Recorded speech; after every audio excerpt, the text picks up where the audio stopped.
You don't know what you don't know, and you're walking into something where some of your familiar assumptions you've held all your life might not be valid anymore. Tell us about your experience doing that in Colorado, guys. Now you're in a new place, running this business. You've just raised money. You've moved country. What are some of the challenges you face there?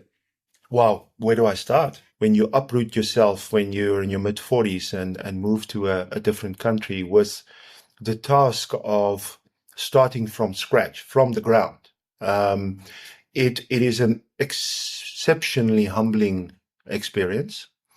Um, it's definitely the hardest thing that I've tackled in my career and personal life thus far. For very many reasons, when we hit the ground in the US, we quickly realized that what we've been selling in South Africa, in Europe, and Australia won't sell in the US for the reasons of a different economy, a very mature internet infrastructure. For example, a lot of the stuff we built was for intermediaries. An intermediary is a big thing in South African financial services where you talk to a broker, right? Now, the US don't really have that structure because everything is online. It's internet. You do everything online. Now you can go to these big investment houses and you get a private investor and stuff like that. But generally speaking, you don't talk to the intermediary. You talk to the principal, like Old Mutual, like AJ as mentioned. And so what we built up couldn't be sold because nobody wanted it. So we had to find a new industry that needed what we want, what we give. And secondly, I didn't have a network. You know, in South Africa, when I wanted to sell something and I wanted to get into that company, I can pick up a phone and say, can you please introduce me there? I wish I had AJ in those days. It sounds like he can get you in anywhere. But, maybe I'll still give you a call after this. But, the thing is now you don't have that, right? So how do you approach this now? Because you're nothing. You're from where? South Africa. A lot of people didn't even heard of it or simply don't care. So you have to now start learning how to go from scratch, from ground level, how to position yourself, how to find value, how to sell. And the one thing I learned very early on is that people there bought from me as opposed to from the company.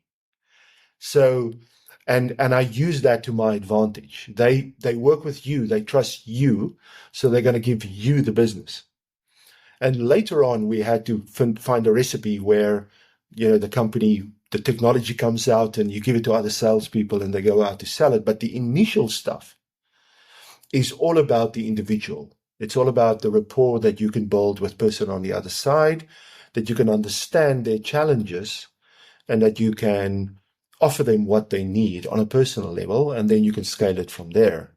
And I think for startups, for anybody wanting to go to a different country, etc., if you're successful in your own right where you come from, sometimes you tend to be very self-confident.